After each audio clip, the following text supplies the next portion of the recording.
नमस्ते सभी को। मैं हूं सृष्टि और आज हम Bhagavad Gita chapter 4 transcendental knowledge के श्लोक 39 को कवर करने वाले हैं।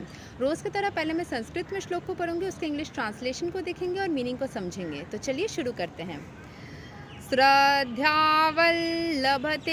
ज्ञानं तत्परा समयेतेन्द्रियः ज्ञानां लभद्वा परं शान्तिम् आचिरेणाधिगच्छति।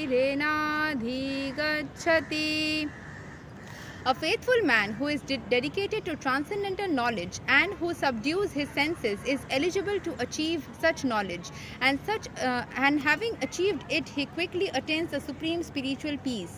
मतलब एक फेथफुल इंसान, जो एक ऑनेस्ट इंसान होता है, जो एक सही मार्ग में चलने वाला इंसान होता है, जो हमेशा सच्चा इंसान होता है ना, वो हमेशा स्पिरिचुअलिटी में खुद को डेडिकेट कर लेगा और वो स्पिरिचुअलिटी से मतलब दूसरी ओर भटकेगा नहीं, वो स्पिरिचुअल ही बना रहेगा।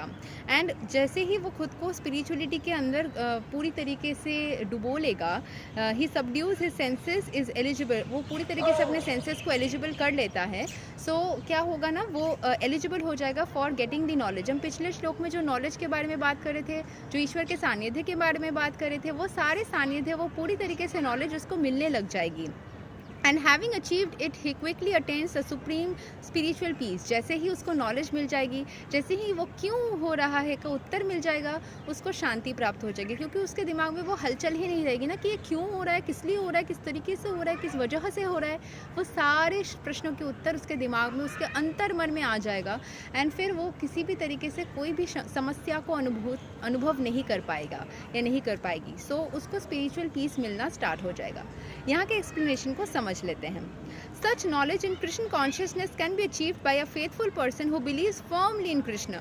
One is called a faithful man who thinks that simply by acting in Krishna consciousness he can attain the highest perfection. जैसे ही वो इंसान जो कृष्ण को पूरी तरीके से अपने हृदय से मतलब एक्सेप्ट करता है, जो मानता है कि हाँ कृष्ण सत्य में है, जो कृष्ण कॉन्शियसनेस में रहता है, वो इंसान हाईएस्ट परफेक्शन को अटेन करेगा।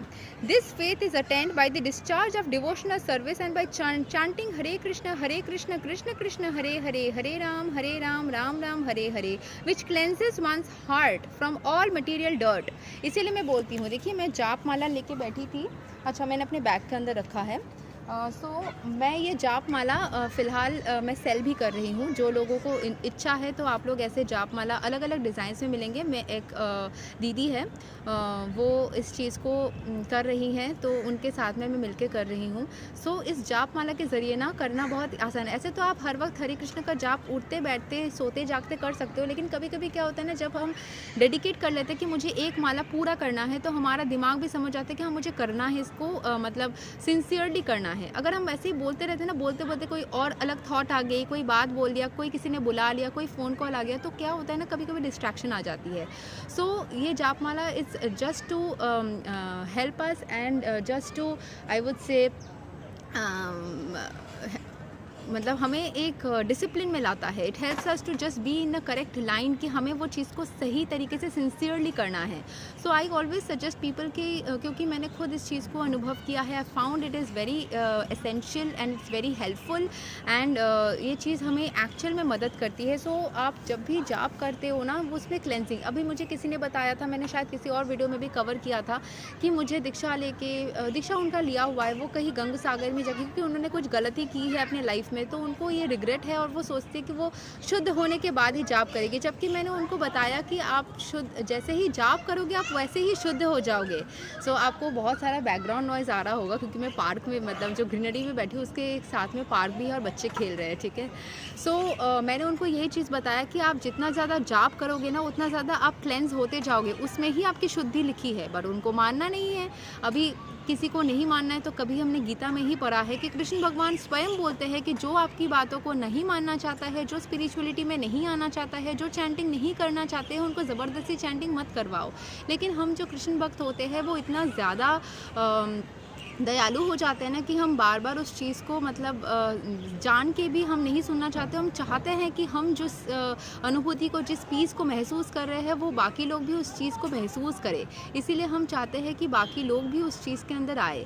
But people who don't want to do, हम उनको नहीं ज़बरदस्ती बोल सकते। सो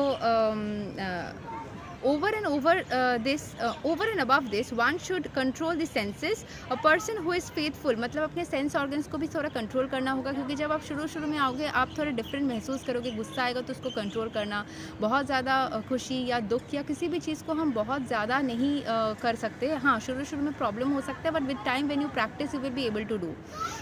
A person who is faithful to Krishna and who controls the senses can easily attain perfection in the knowledge of Krishna consciousness without delay. अगर आपको problem हो रही है इस चीज़ को करने में, तो कृष्ण को ही मदद के लिए पुकारिए, आपको ज़रूर इस चीज़ में मदद मिलेगी एंड इस चीज़ से आप निकल के आ जाओगे और बहुत अच्छे से आप पीस को अपने अंदर महसूस कर पाओगे। यह तक था श्लोक नंबर 39 of Bhagavad Gita chapter 4 transcendental knowledge. अगले वीडियो में हम श्लोक 40 को कवर करेंगे। तब तक के लिए हरे कृष्ण, राधे राधे, जय श्री राम।